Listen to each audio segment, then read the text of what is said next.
Good evening and welcome. I say evening because that is what is my reality right now as I'm opening this Mutation masterclass. But obviously, for you out there, wherever you are in the world watching this, if you are here with me live or if you are watching the replay, I welcome you and invite you into the space for us to share some really profound knowledge from the human design system for the next hour or so. And I'm really diving in personally into my emotional authority and just experimenting with how and when I do things. So generally, I usually run my content as in my live content, my masterclasses. It feels better in the daytime, but I want my work to be as equitable and accessible as possible, and also to maintain my integrity with my own experiment of continuing to explore, be a third line, and really honor my emotional authority, which is really changeable. And just before we dive in, it's always really helpful, I think, particularly as a third line, it's great for me to share my real human experience through my own experiment with my human design and walking this journey. So no matter what time and in what place and space that you end up sitting here and consuming this with me, at this moment that this masterclass is happening, in case you are watching it in the future, it is a really profound portal between eclipses. We've had a full moon lunar eclipse a couple of weeks ago. We're moving into a solar eclipse in like literally a couple of days. And this portal has been really powerful.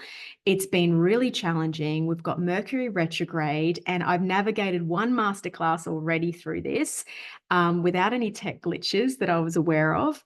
And so I want to reflect that this morning I was not in a place at all to present a masterclass. And this is the magic and the mayhem of having an emotional authority. And one of the most important pieces to step into your power as an emotional authority, and that is to really honor your authority first. And this is generally not acceptable in the world. It's definitely not acceptable in the business world, in the coaching world, maybe, but generally no. When you set a time, you are expected to commit to that time. This masterclass is within a series of a larger experience called Matriarchs of Design. If you're here through Matriarchs of Design, welcome. You are in for the whole ride of 6 masterclasses packaged together. And this is really a journey of me making sure that I'm playing with my emotional authority. So these masterclasses are all being scheduled at fairly random times. It's not this conventional, we're going for 6 weeks, it's every Tuesday at this time. So I just felt called to speak to that before we dive in, because we're halfway through this series of 6. And I've really been playing in how I've been scheduling, and I know that that's going to evolve in the future. And I invite you to do the same, particularly if you are an emotional authority. It's really, really important that you allow yourself the grace to reschedule things. If you are in a low in your wave, if you are in a funk, honor that and don't force yourself to show up. But also, you need to have that integrity and that professionalism to know where that edge is for you as well, because we also don't want to just be fawning and victim to our emotional waves all the time. So it's a real personal journey. So with that all said, welcome.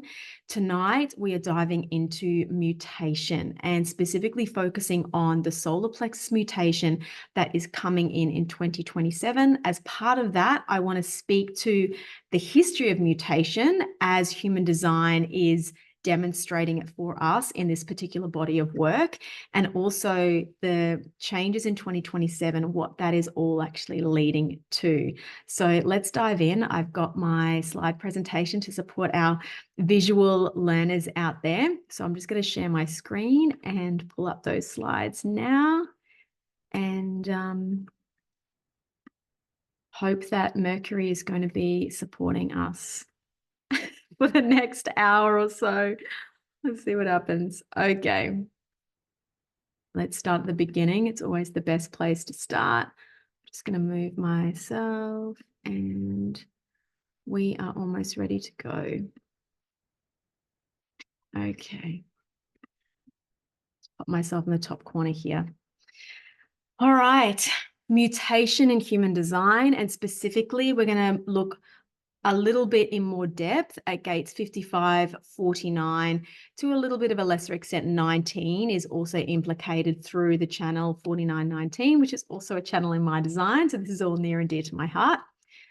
So evolution and mutation are inextricably linked. I think when we hear the word mutation, we think it's like grotesque or negative. We don't really have this association with this word as being a positive thing. And yet evolution, we generally look at that as being progression, whereas mutation is something that's like, oh, that sounds undesirable. It's different. But I really want to rewire that programming. Evolution and mutation are inextricably linked. And in this masterclass, we will be exploring the history and future of mutation. We're going to be looking at everything from the Neanderthals to Homo sapiens and moving into a whole new species, which are the raves that are coming post 2027. They are coming. And in the remaining 3 masterclasses in the Matriarchs of Design series, we are going to be talking more and more about raves and the other aspects that are leading into this whole new species that in the future we will be coexisting side by side, or at least for a little while. Okay, can we change slides? Yes. So we will be covering where we have come from as Homo sapiens, but also addressing Neanderthals, which are not, they are a separate species. They've a different lineage than Homo sapiens. And in fact, we are Homo sapiens in transitus, which is something else I'll be going into in a little bit of detail. What are the factors driving mutation? Like, why is this even happening? I'm going to stay fairly surface on that because that topic in itself is quite deep and broad and really mostly speculative. You know, all of the work that I bring into these masterclasses are as close as possible to source human design knowledge as Ra intended it and shared it. So at this point, particularly in my journey of sharing human design as a projector and where I am at in my deconditioning, it's very much a direct transmission of what I am learning from source material. Predominantly, I try and be as loyal to 100% source material as possible, which I've recognized, you know, in the last 18 months is really, really vital. And also, I cannot help but be a projector, and there is going to be a degree of this is coming through my lens, the way that I see. And, you know, my motivation, my view, these things are all feeding into this. So we're going to talk about what the mechanics are of the upcoming solar plexus mutation. That's the real crux of this masterclass, and what it all means post 2027, which is a huge pillar within my work within human design. And finally, spirit awareness, this whole new awareness that is going to be blossoming post 2027, and raves. So let's dive in. All right.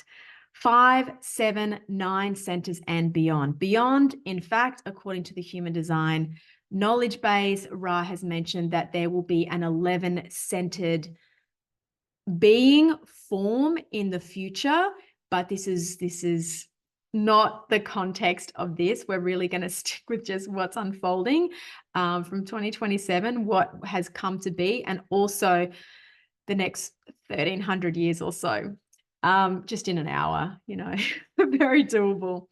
So as I've spoken about previously, particularly in our last masterclass, which we dove really deeply into the 2027 changing of the cross, moving from the cross of planning into the cross of the sleeping phoenix. So in 1781, it was really our last major mutation. And it was a really interesting time in 1781. It was actually the same year that Uranus was discovered as a planet. And it also coincided, interestingly, there's no coincidences in human design. It was a change in our bioform. Our physical vehicle went from a Saturnian 7-centered to a Uranian 9-centered form, which is what we are actually navigating the earthly plane with today. And will continue to until the end of our evolutionary journey. We have come as far as Homo sapiens are really going to go after this final mutation in 2027. From the human design system point of view, my understanding is there's nothing spoken about to carry humans further forth after that. Raves are a separate new species that are being birthed from us. So what did we get as we moved into these Uranian forms? We gained 2 centers. Now, a lot of really linear thinkers will want to look at the 7-centered being and want to go, well, what got added? What's new? Really, the best way to think of it and understand it in a surface level to just make peace with this transition is it was a reorganization. There was nothing that disappeared and nothing that got fully created. It was a reorganization, just like the mutation that we're seeing. So there is different things that are getting switched on, switched off, that are causing a new mechanical structure to actually come into being. So we gained significant life expectancy as well. We talk about in astrology these sort of Saturn cycles of your Saturn return happening roughly every 28 to 30 years. So we know, and we have also witnessed, that we used to have a much shorter life expectancy. And from 1781, this really did dramatically increase. We used to have a life expectancy, maybe around 50 years of age. In a Uranian body bioform, we have the capacity for 84 years. But in fact, if we take care of this bioform in the correct way for our unique design and blueprint, then we can go much longer than that. But we now have this life expectancy of 84 years. And a lot of the conventional thinking out there will be, oh, that's because of the development in science and, sanitation. And yes, but all of this fits together. That's cross of planning stuff. So all of this is so beautifully enmeshed that it's not linear. It's not chicken and egg. It's not cart before horse. There is all of these factors intermingling like a symphony that are all working together. It's not like these things happen so that. There is that, but it's so much juicier than what we really currently understand in our kind of 3D construct of what we've mainly propagated in the cross of planning. We gained a vehicle that is really on loan. It's a transitory vehicle for us. And that's why Ra used this terminology, Homo sapien in transitus, in transit. And that's what this graphical representation is all about. It's just a very simple way of showing the 7-centered being. Now, for those of you that have a yoga background, you've studied yogic philosophy, you've perhaps come from a Hindu Brahmin lineage, this is the profound knowledge that came from the Hindu Brahmins. They already understood that we had this 7-centered bioform, but it was the chakras. It was a chakra system. And that is where today there is still a little bit of, it's slightly misinformed. Technically, the 9-centered bioform that we have now, it's not technically correct to call these chakras still, because it's a new form, it's a new evolution. But this was the way that the knowledge came through in the Hindu Brahmin lineage, and now it's come through in a different way in this new mutated form with 9 centers through the human design system. So we are in transitus. We are a transitory model. We are borrowing this vehicle in order to have the mechanical capacity to birth a new species. it's kind of wild. Like if you think about this idea of what's a great example? Even a good example would be fine, Ann-Maree. It's like when you consider, like host and parasite relationships, it's like we are kind of just here to utilize this form that is not going to serve us in the future. It's for a new being that is going to come into being, but that needs to be birthed through us. And we are the species to do that, which is, it's kind of wild when you think about it. For some people, it's terrifying. For some people, it's blasphemy. It's, I'm a fifth line unconscious heretic. It's heresy. But this is the human design system brought through by one of the greatest heretics himself, Ra Uru Hu, 5-1 manifester with a defined ego. Okay, the other fun fact that is sometimes completely lost and not understood by the broader public in human design, Ra received what he called from the voice the design of forms. He didn't receive human design. Human design is the body of work that he brought forward from the knowledge, the body of knowledge that he received from the voice. Now, he received form principle, body graph, science knowledge of plants, different animals, mammals in particular, like our domestic pets, inanimate objects, and also Neanderthals, so other species. Now, this was really beautiful to learn because when I first started seeing that you could get the body graph of your dog and your cat, I was like, oh, what is happening to human design? But that knowledge actually does exist out there, and you really can, if you've got reliable birth data, you can see that, your dog has 5 centers. Your dog is a 5-centered bioform. We no longer have 7-centered Homo sapiens walking this planet. Into the mid-1800s, we absolutely did, because the mutation from 7 to 9 only happened in 1781. So there was this transitory period where 7-center and 9-centered beings were walking side by side. The hangover of this, interestingly, is as 9-centered beings, we don't know how to live as 9-centered beings. We don't really know what that is. We've got hints of it.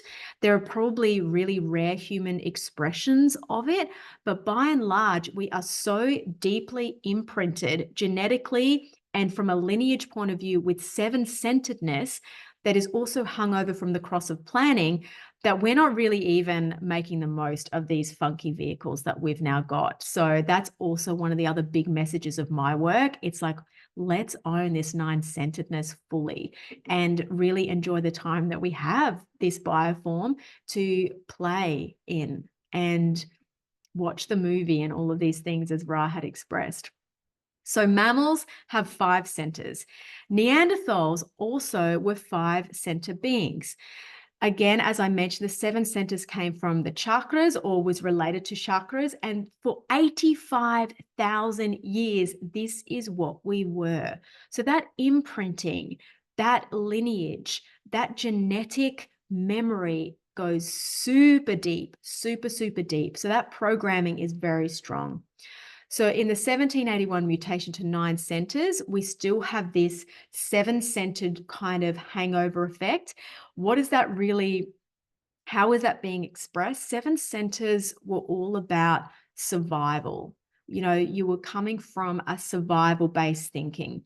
And so it was all, and we've got that now, even though it's not correct for a 9-centered being to be motivated and driven by survival and fear, we still are, because the programming is that deep. The other beautiful synchronicity that you can see, and this is a beautiful thing that is so unrecognized in human design, is this onion modeling that human design has. Each substructure layer just really informs the next layer and the next layer. There is so much synchronicity. It's really beautiful when you start to deconstruct and go deeper into the human design system and the science of it. So what we essentially had was If we look at Neanderthals, for example, this five-centeredness, that was splenic. Splenic awareness is the most primal awareness that we have existing in our bioform as well, is this splenic awareness. And it is an awareness center. Now, we still have splenic authorities, and it is related to very primal urges. That's its sensation. And then as we moved into the mutation in 1781, this is when the ajna came into being. We developed this ajna awareness, and this became more about the mind, what we think about things, how we conceptualize. That awareness got really switched on with that post-1781 era, and we have seen the result of that. Look at all that we've created with this interesting synchronicity between cross of planning and this ajna awareness, very mind-focused. What's coming next? Solar plexus, emotions. And if we take this down another layer and we look at more circuitry, we go from tribal to collective to individual. Tribal is the most primal. Look at this image that I've included here, this kind of cave paintings, really going back to that primal caveman, cavewoman, primitive version of us, from 85,000 years ago, tribal. Then as that ajna development, that mind focus, we moved into more of a collectiveness. And this was really, really profound through the cross of planning. You see how these things are harmonizing with each other. Cross of planning was all about the bargain, looking after the collective, showing up for the collective. I work for you, so we produce things for all these people, and everybody's safe and looked after and loved. Now, as we move into the solar plexus mutation, 2027 is the global cycle that is shifting into the cross of the sleeping phoenix, and this is going to be about the individual. It is a complete synthesis of all of these layers that are being supported by the global cycle, the background frequency, and how it's being expressed through our bioforms. And your little mind is telling you that you're in control. Definitely not. Surrender. Just surrender. This is why strategy and authority is the cornerstone of human design as taught by Ra Uru Hu. So what is driving the mutation? I've kind of hinted at that. I've demonstrated how these things are moving coherently with each other, but a couple of interesting things that I want to tease out and just bring to your awareness is this aspect of heat. And Ra spoke about this, and Ra did not, I don't want to say Ra didn't believe in global warming, but he didn't get swept up in it, because based on what he received from the knowledge and the voice was that heat is an absolutely essential agent for mutation and transformation. And if you want to think about it in more elemental terms, think about fire and what fire does to food. It transforms. It takes meat from raw meat to cooked meat. Interestingly, this was also historically a really important transition point in our brain evolution. This idea that once we discovered fire and we started to cook meat, we had a huge leap in the capacity of our brains and our bodies as we had a new food source in the form of protein and the growth potential that that provided.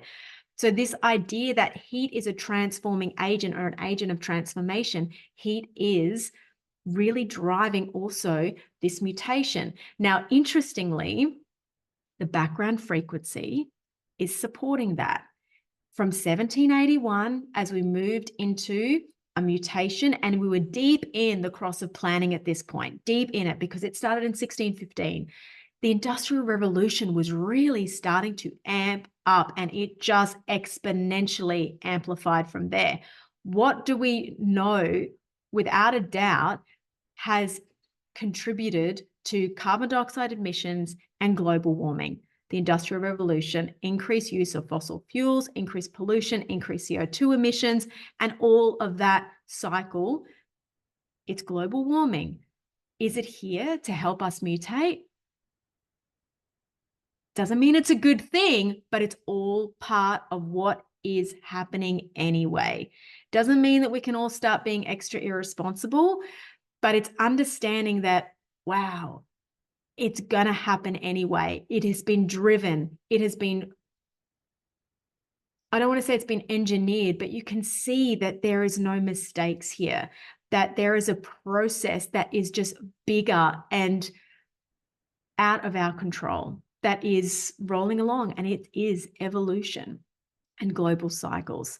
We also had a massive population expansion. And interestingly, this is an absolute requirement to create genetic diversity.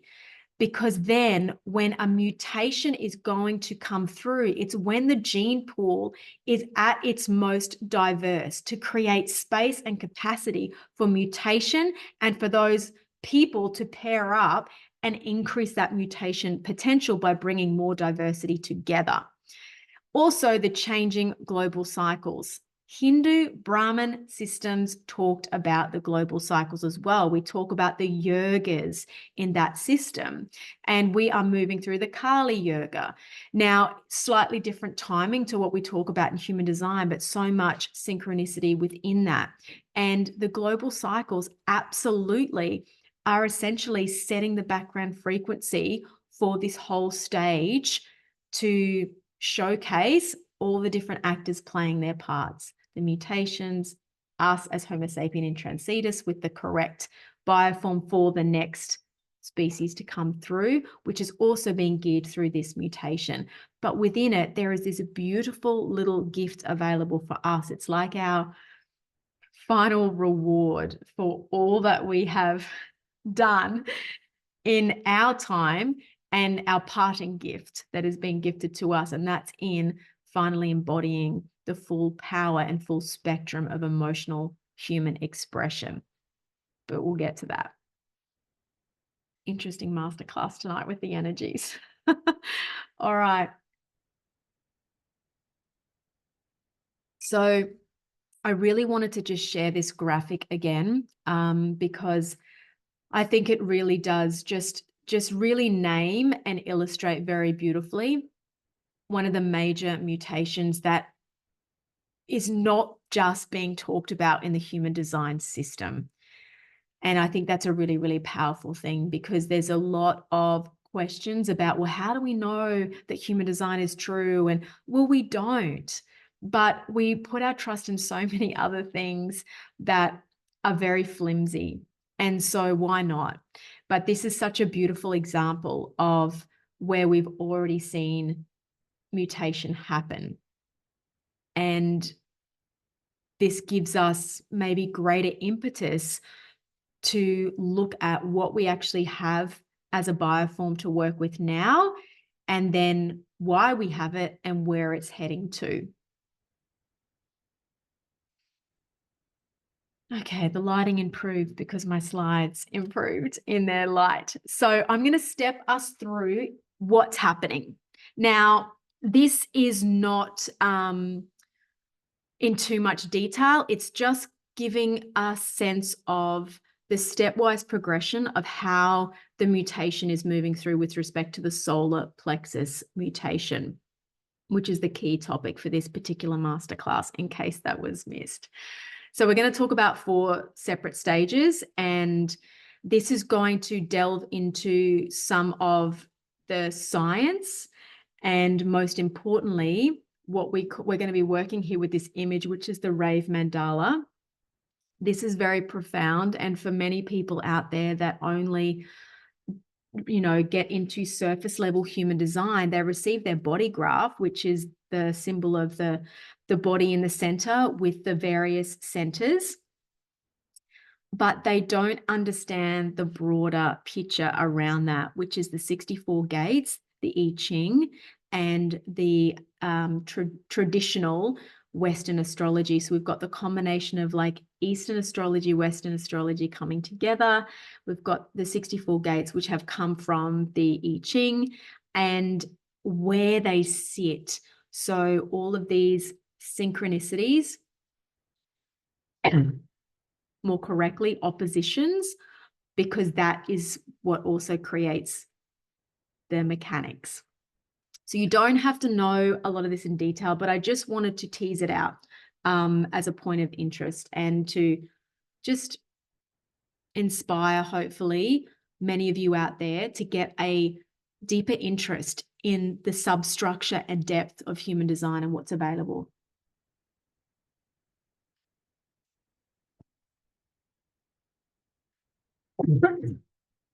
Okay. Stage 1, first step, gate 55. I do apologize for the quality of this graphic. It is really the best that I could get it under the circumstances, because a lot of this, these images are 20 plus years old. So I will point out the major things as best I can as we go through. So gate 55, this is illustrated here in the solar plexus. So gate 55 is the gate of abundance in the solar plexus, or as we describe it as well, the emotional center. It is the gate of glass half full or half empty. So it's, are you an optimist or are you a pessimist, and what's your perspective? It's very highly individual, gate 55, and it is the root of deep moodiness. In fact, the channel 5539 is the channel of melancholy, which describes itself. So it's a real individual deep moodiness. These are those with gate 55, or particularly the 5539 channel, through their emotional process, can have really, really profound lows, and melancholy can be a very normal part of their emotional experience. And those that understand this can really move through that in a much more functional way, because the melancholy becomes your muse rather than something negative. You can actually use that for creative energy. Getting distracted. Let's go back to the main crux of this topic. So gate 55, what's going to happen is it's going to undergo the mutation, and it turns off the motor function of the solar plexus. Because as we experience emotions, they are experienced as a waveform. So the solar plexus right now in our bioform is a motor. It is not an awareness system. That's where it's going, but it is a motor system. And so we experience emotions, energy in motion, as this cyclical wave pattern, this roller coaster ride, this wild highs and lows that all of us experience, even if we're not part of the 51% of emotional authorities on the planet right now. So what we've got is we're going to look also at this opposition. So gate 59 is here, gate 55 is here. So you can see they're directly opposite each other. So what happens is the mutation in gate 55 will impact also gate 59. Then we need to go to the body graph. Where is gate 59? In the sacral. So it's the gate of dispersion in the sacral.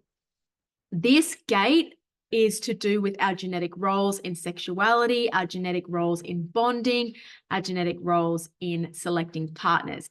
And this is something that is radically going to change. How interesting that at a time where we are needing to really start propagating a mutation for a new birthing of a new species through us, that there's going to suddenly be a very distinctive change in how we choose partners, in how we relate to sexuality between each other.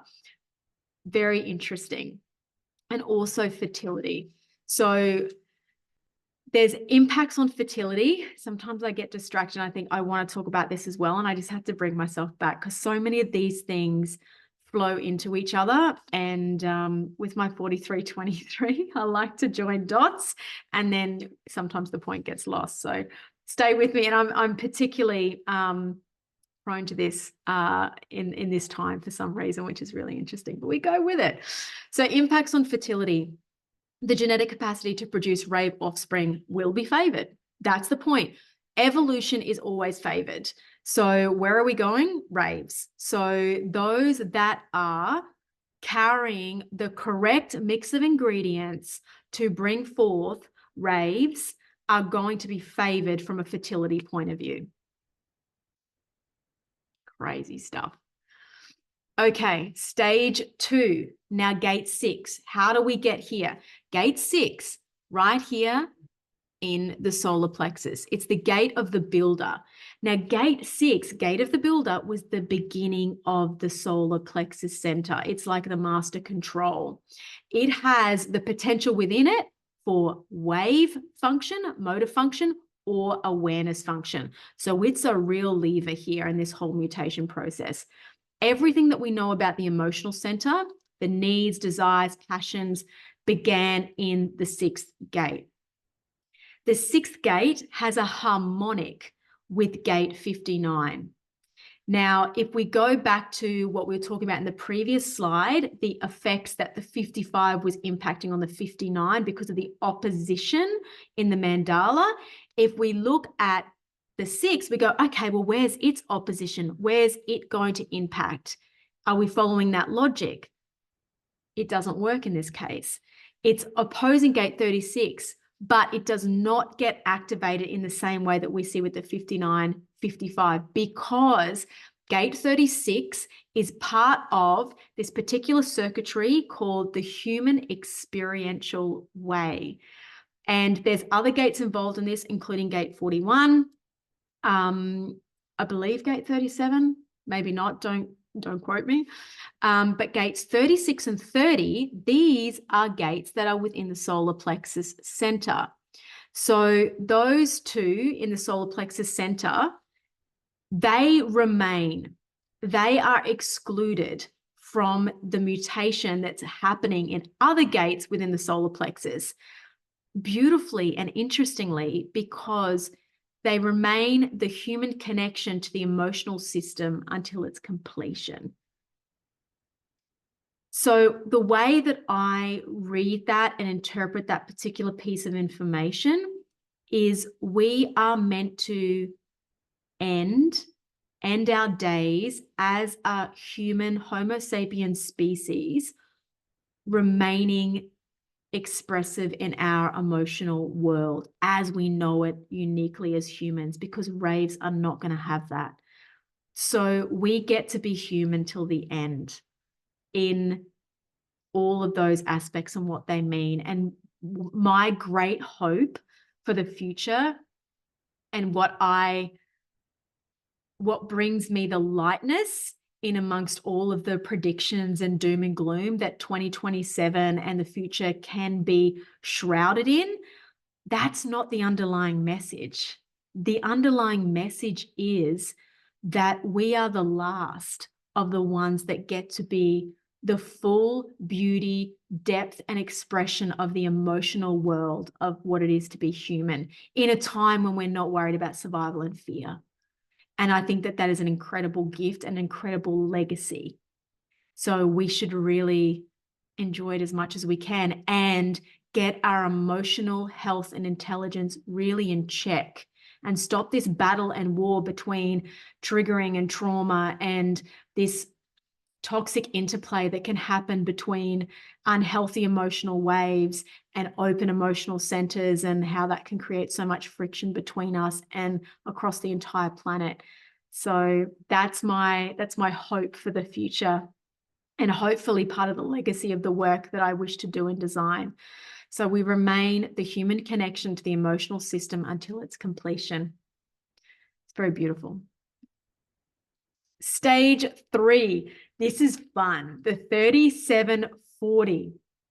Now, if you came to my last masterclass or you've watched the replay of that, I talked a lot about channel 3740 because it has been the defining channel for the cross of planning, which is coming to an end in 2027. How interesting that as the cross of planning comes to an end, the channel that has predominated the background frequency for what that has meant in our personal lives, in our world around us, is mutating as well. So if we go back a step, the 6th gate as the builder is the controlling agent.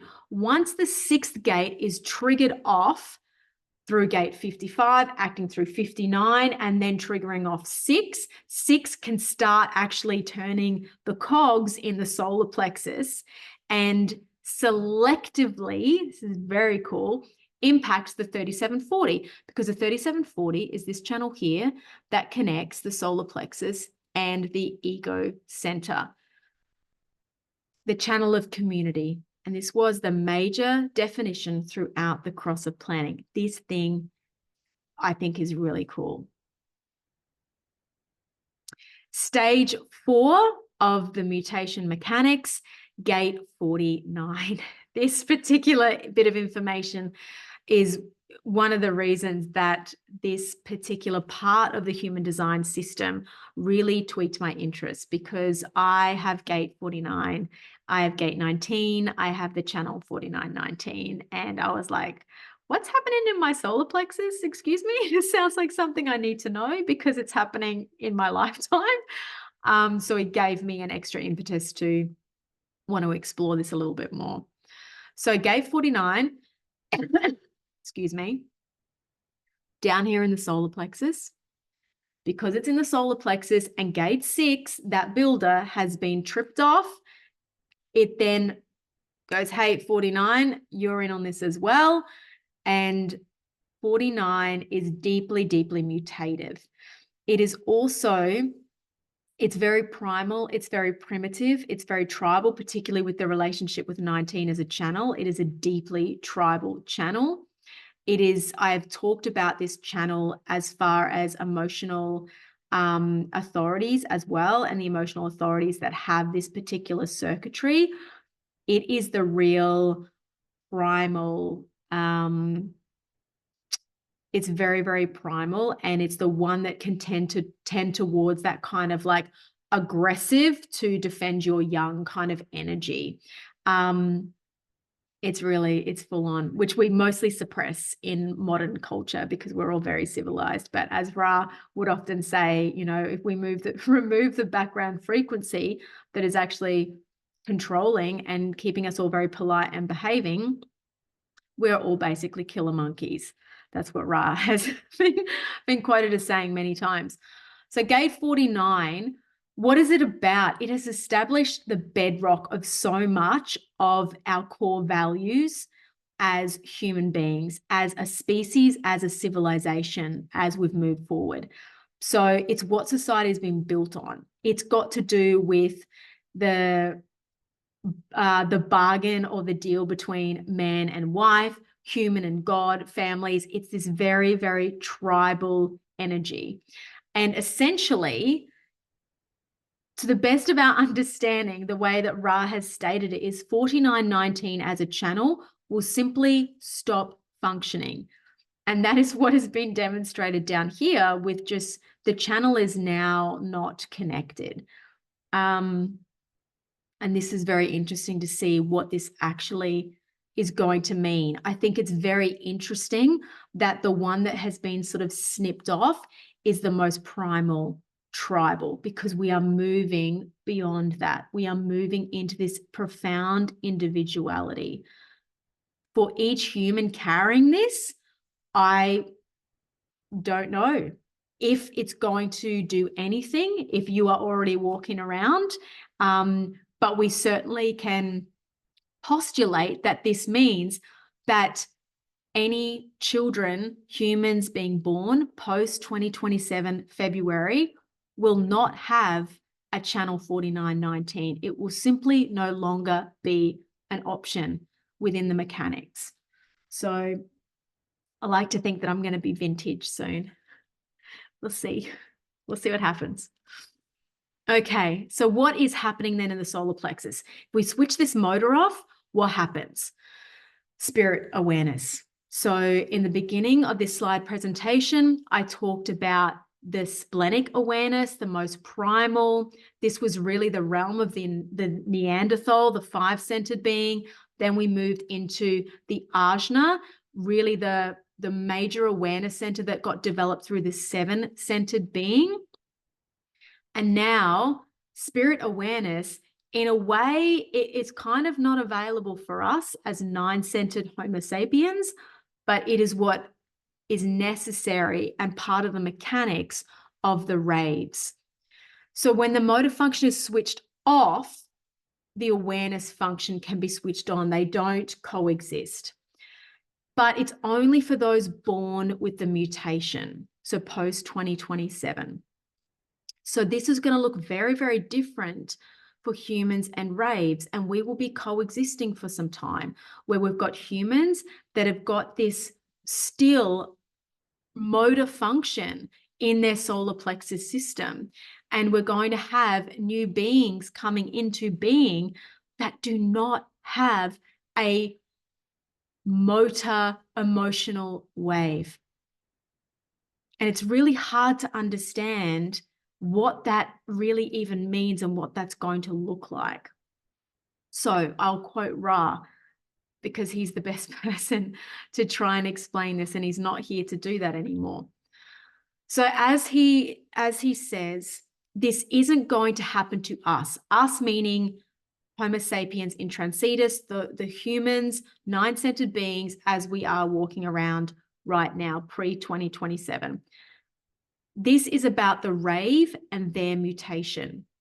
The things that matter to us, family, friends, lovers, community, culture, city, state, God, all of that won't mean a thing to these raves, not a thing at all. And so if you think about all the things that make us humans, that separate us from the other animal kingdom, it is all of those things. And so it's very hard to conceptualize how something new can come through us where these things are just not a part of what they are. And that's the brave new world that we are at the dawning of, that there is going to be a large part of the end of our era and the beginning of raves where we are coexisting. And there is so much variation in what that could potentially look like, depending on how much we understand and we learn and we really embody the knowledge of human design, so that we have the understanding, the awareness, the intelligence to navigate the blossoming of the rave and walking side by side, because the rave is going to need us in the beginning to support their survival, because they are not going to be strategic, survival-based beings, whereas we will always have that because it's part of our legacy, it's part of our history. So it's an incredible time to be alive, because there is so much unknown, and yet there is nothing that we need to do. And I mentioned this in the last masterclass. It's not like we need to stop the train from going over the cliff. We just have to get the best seats, as Ra said. It's happening anyway. And this is what I've tried to really demonstrate through these series of slides, and kind of trying to tease out and demonstrate to you where all this evidence is for the synchronicity between what's happening in the global cycle, in the humanity cycle, in the family unit, and in the individual, and how all of these things are all interrelated, and they are all creating pressure and evolution on each other. It's all part of the same symphony. So with that said, cliffhanger, that brings me to just the little preview of where we're going to next in this masterclass series, if you are continuing along on this journey. And we're moving into the next masterclass being human design variable. And this is looking at our mutation from leftness, strategic, active, survival-based beings, to rightness, receptive, passive, awareness-based beings, which is where we're moving. And we are also carrying various combinations of this leftness and rightness as we move forward.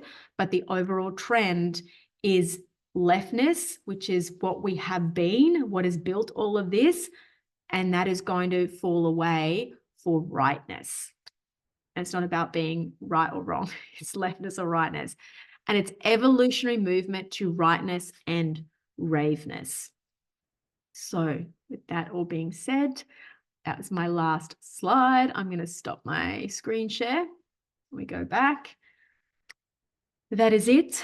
Thank you so much for being here. It's a lot, and it's really about just starting to plant these seeds so that the threads can come together themselves. Human design is really juicy intellectually to dive into, but there has to also be this degree of science fiction as well, and just going, some of this really makes sense mechanically, but some of this is really out there. And what I desire to do is to show you the really out there stuff and go, yeah, but if this stuff makes sense, we need to pay attention to this part too, even if it feels really far reaching. Let's look at all of it together, because at the end of the day, we have nothing left. We have nothing to lose. I don't see human design system in any way as capable of doing harm unless you've got an analyst or a reader that is giving incorrect information to another human about their design, that they are then not tapped into their strategy and authority, and their mind is driving their deconditioning, their mind is driving their alignment. Then that can be, I don't want to think damaging, but it's going to undermine your process in living fully as your unique self. But in the broad scheme of things, I've seen more harm done by blindly following modern science, by blindly following modern medicine, by my work as a doctor, as a medical professional, and that whole world. And that's why I'm so willing to give myself over completely to this system, because so much of it makes sense. And so much of it, my body is like, hell yes. Even though my mind is like, oh, this is a little bit nail biting and I'm not sure, and where's the proof? And I want to be sure. It's like, that era of my life is over. I'm fully stepping into my 3-5 profile and living the heretic and also the human at the same time. And this trial and error, this trip and fall, this look, I might not deliver this in a perfect way, but I'm delivering it. So thank you for being with me. Thank you for being here through the evolution of this body of work and being willing to not even open your mind, but really just put the mind aside and receive this with your physical form, because that's our authority. That's our wisdom. It's in our body. We've been given this incredible gift of these 9-centered vehicles, the power and potential within this bioform. It's the Ferrari that we've been given on lease for 1,000 or so years. Let's ride. Let's ride with it. Let's enjoy it, but let's live the full human emotional experience as well. It's our legacy. We're the last ones that are going to get to do it.